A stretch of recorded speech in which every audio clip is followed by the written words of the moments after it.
Hi and good evening. I'm Brian Joyce, and welcome to my latest episode of the Senator Brian A. Joyce Report. We have had some extraordinarily interesting guests recently. We've had folks from the State House, folks from private industry, and today we have an incredible guest. It's interesting that right now in the town of Milton, my hometown, we have a political lineup that is about as strong as the Red Sox lineup is, and they've been doing quite well indeed. We have the governor is my next door neighbor, Deval Patrick. We now have the Chief Justice of the Supreme Judicial Court in Rick Ireland. We have the Secretary of Transportation lives right behind me. We have Judge Stearns, and the federal bench is right across the street. So we have some pretty important persons here in Milton. Right now, probably a person that's getting more attention, more publicity than all of the rest put together is the United States Attorney, Carmen Ortiz. So I'm delighted to have you here. Well, thank and you. I'm even more delighted, by the way, as a political person, to be interviewing you, the U.S. Attorney, rather than having you, the U.S. Attorney, interviewing me. True, true.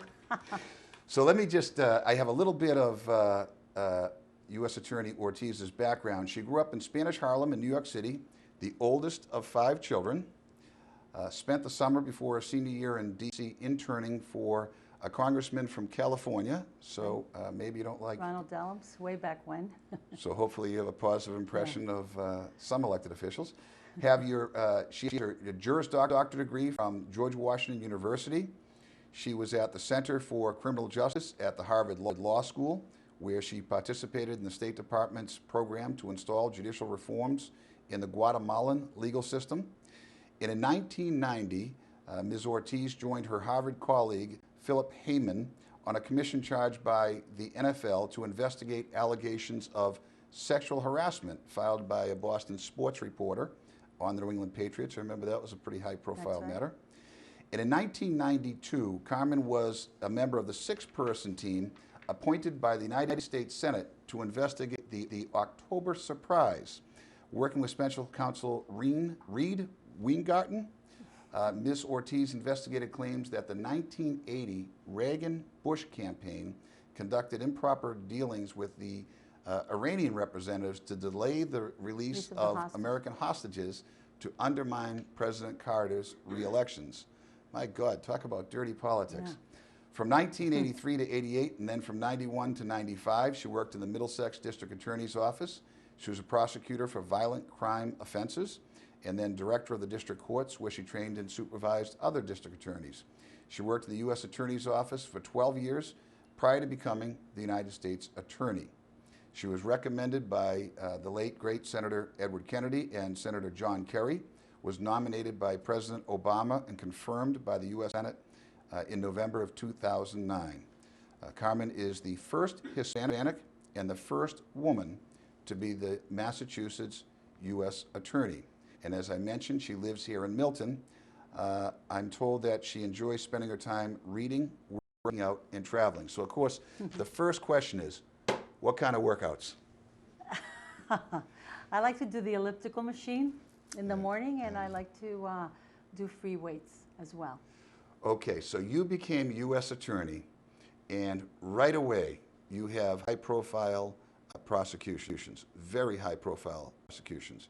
You have former State Senator Diane Wilkerson, former Boston City Councilor Chuck Turner, right off the bat, followed by an even more prominent elected official who your office just convicted in the past couple of weeks, and former Speaker Sal DeMacy.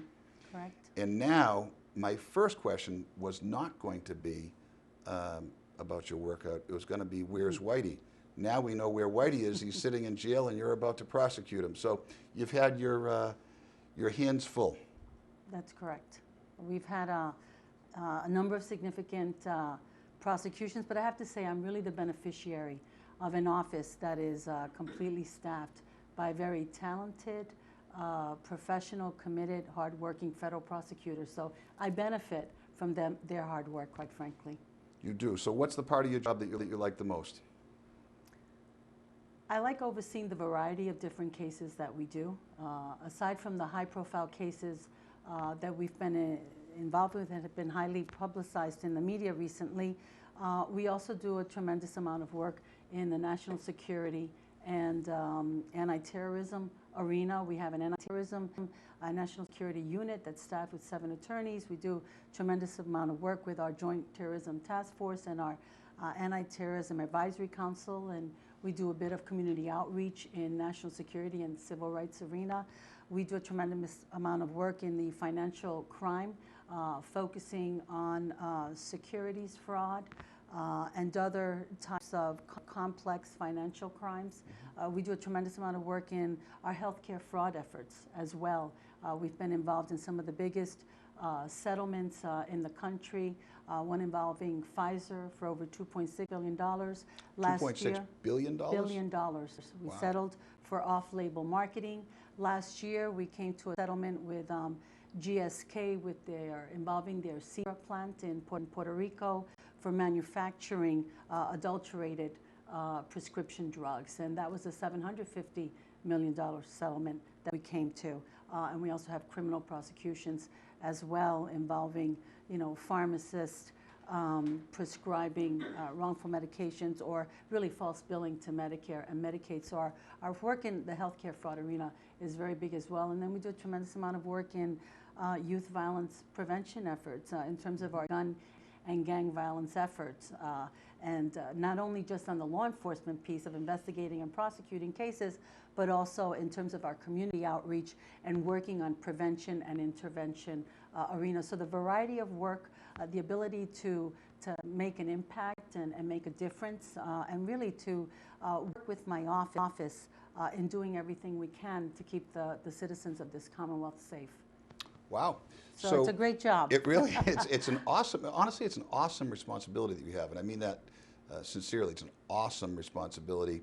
And I want to get to that in just a moment. How many folks in the U.S. Attorney's Office in Boston, in Massachusetts? We have over 240 or so. We have about 120 lawyers and then over 130 or so support staff, which consist of paralegals, legal assistants, technology, offices, departments. We have student interns that work in the office. We have a great summer program where we have an internship program of volunteer law students, get an opportunity to help us do our work, but also experience the U.S. Attorney's Office work. And so it's quite an office. We also have 3 offices in the state. Our main office is in Boston, Massachusetts, but we also have branch offices in Worcester and one in Springfield. So you have about 240 people. You have how many lawyers? About 100 and... About 120 lawyers or so. And I'm a lawyer, and I know that the lawyers in the U.S. Attorney's Office are typically among the very best, that you are able to attract kind of the cream of the crop and get some very talented men and women, perhaps not for the money, but for the mission. Now, your job is to manage the whole operation, but also give direction as to where you focus your efforts. I mean, is it you're out looking for healthcare fraud or financial fraud or public corruption, or is it a question of you go where the work is? In other words, are you going after the healthcare fraud because it's so pervasive, or it's a particular area of concern of yours? It's both, actually. There is a tremendous amount of healthcare fraud in this country, and so it's a priority of our office. And what I try to do is provide leadership and focus our resources in terms of the efforts that we make in a particular arena. And we don't just do it with the lawyers in the office, but I meet with the various agencies to let them know that these are our priorities. This is where we want to be doing community outreach, collaborating with local and state law enforcement partners, as well as not just keep it at a federal level, but really collaborate in our law enforcement efforts with local and state law enforcement agencies, and also direct the investigations in that fashion and put the resources where they're warranted. So you mentioned some of the other federal agencies that you work with. Imagine that includes the FBI and some other really extraordinary resources that you have at your disposal. I read something in Massachusetts Lawyers Weekly, the newspaper of record for the legal community, that the conviction rate now in federal court is north of 90%. That if you are charged by the U.S. Attorney's Office, you have a very, very high likelihood of conviction. And that perhaps reflects upon the professionalism of your office, but it also shows the enormous power that you have. Does that ever weigh on you in terms of who you go after or what you go after, in that some entity or individual may just immediately fold because it's the U.S. attorney, I'm in federal court, my God, I'm cooked, I better just plead guilty and strike a deal? Well, it's not that simplistic. I mean, we do have the benefit of a number of different resources and law enforcement tools. And as a result, we're able to conduct investigations where we can take our time and gather as much evidence as possible. And when that happens and we obtain as much evidence as possible and we have a sufficient basis to charge someone, the basis, the standard for charging an individual with a federal crime, I believe as well as a state crime, is whether or not there's probable cause to believe an individual committed a federal offense. But we amass evidence, certainly pre-indictment, to the extent that can we prove this case beyond a reasonable doubt? Do we have sufficient evidence to really prove an individual guilty and make sure that what we're doing is right? And so by the time we indict an individual, we have amassed a certain amount of evidence that we then disclose to the defense as the case proceeds through the system. And once they see the evidence that we've able to amass and put together in building a case against the individual and against an organization or an entity, then as a result of them, they're able to see the case put together. A lot of cases resolve themselves by way of guilty pleas, and then others will go to trial, and then we do have a successful rate at that. But so is that a professional or an ethical responsibility to disclose? I don't do criminal work, but so you have a responsibility to disclose to the defendant what evidence you've accumulated against them, and yes, it's it's part of our discovery obligations. I just came back from China, and one of the persons that was on the trip with me is the Senate President of Alaska, and he was talking a little bit about the prosecution of former U.S. Senator Stevens. Mm-hmm. And in that case, I think it was the U.S. Attorney's Office or the Department of Justice had failed to disclose some potentially exculpatory evidence. I think there was a transcript of a telephone call that they had a wiretap, and he was telling the person, hey, make sure I get a receipt, I got to pay for this. And to his credit, the Attorney General of the United States, once he found this, the current Attorney General in the Obama administration, when he found that evidence, stepped forward, and they had, I think, the charges or the conviction overturned against former Senator Stevens, right? That's correct. They dismissed charges prior to sentencing, but post-conviction, when he found out that there had been certain information that had not been properly disclosed and other matters that had occurred. But people think of the U.S. Attorney. You really have to be as pure as the driven snow. I mean, you have to be as straightforward and straight-laced, I think, perhaps as anybody in any public capacity. And so the one or two instances, there was, I remember, again, I don't sound too partisan here, but in the Bush administration, there was a kind of a concern that maybe there was an effort to, before your time, have the Justice Department be a little political in their actions. That was a criticism of, I think, Karl Rove's White House.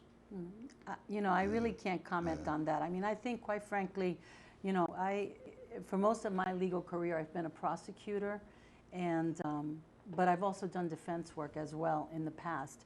And I do think that I recognize that prosecutors have a tremendous amount of power. We affect people's lives. And, you know, one reason that I became a prosecutor was because I really felt that in this position, I could do a tremendous amount of justice on behalf of victims in terms of helping them to overcome something terrible that had happened to them, helping them to maneuver and navigate the criminal justice system. But I also could do tremendous good in terms of making sure that defendants' rights, as they were accused of a crime, as they were prosecuted, were protected and properly observed. So I felt from both perspectives, I would be able to do my best at rendering justice. Good for you. Good. In the you touched upon the victims, and it's interesting. And I know you can't talk about the specifics of any particular case that's before you, but Whitey Bulger has attained, you know, celebrity status, and you know, it is extraordinary in that the crimes that he's charged with have resulted in just the devastation of families, and just a whole sort of trail of victims. And so I wonder, in your office, what sort of assistance do you have for the victims of crime? How much do the victims participate, I guess, in terms of the disposition of cases, not just the high-profile ones, but all the cases? Sure.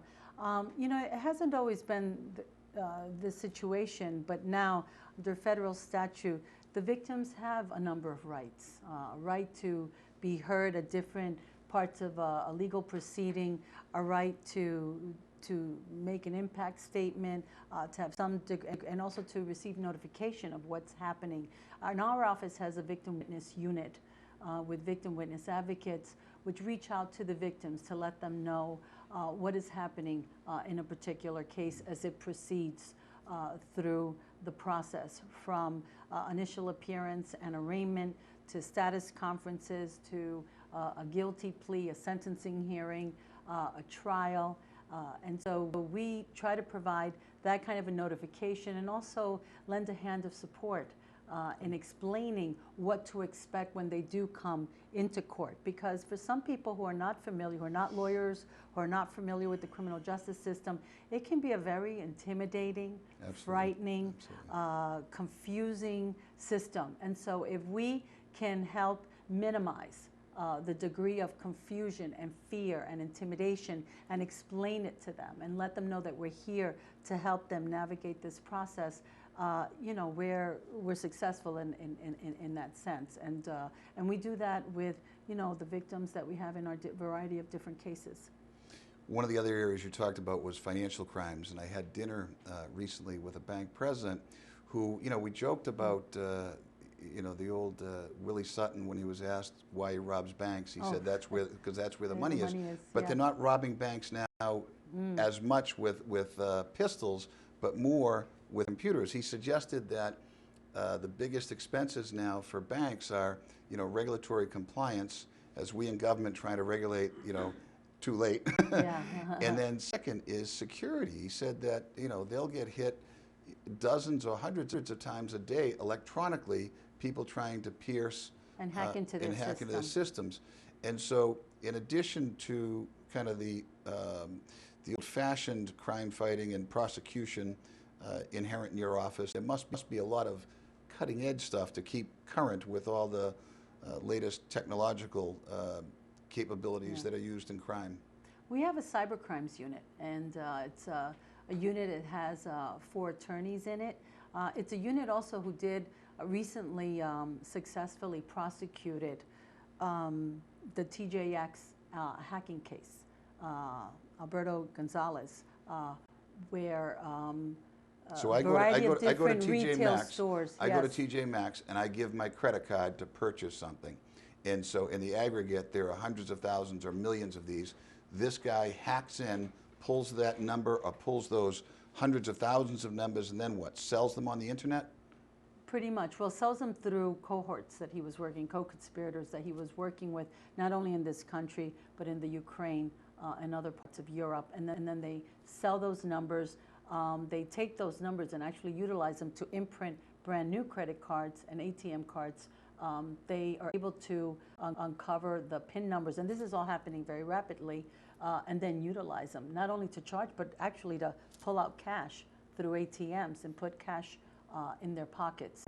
And that's what they're able to do. And they do it by hacking into the network system of a variety of different retailers. I mean, in that case, it was TJX Companies was one of the big retailers, but you know, there were other retailers in place as well that got hacked into. So some guy in a computer, or some woman on a computer somewhere in another part of the world can cost us, you know, untold hundreds of millions of dollars. Right. Yeah. And what they would do is Gonzalez and another co-defendant would drive around and basically literally park outside the retail facility and try to see if they could hack into the network system. And once they did that, they could find one that wasn't secure. That wasn't perhaps as secure.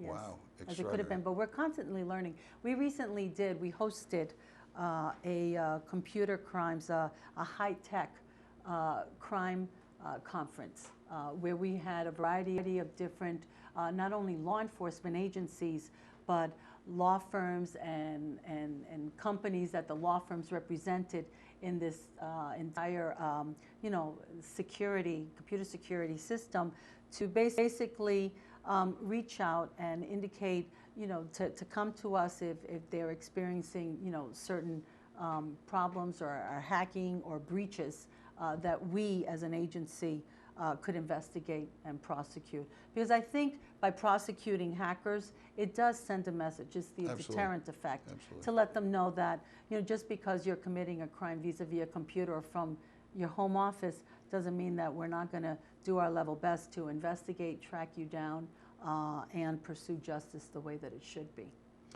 All right, so Carmen Ortiz has, you prosecute corrupt public officials, as you should, and you've done that successfully. You're now about to prosecute one of the most infamous criminals, but you've successfully prosecuted alleged criminals. Quite a few others.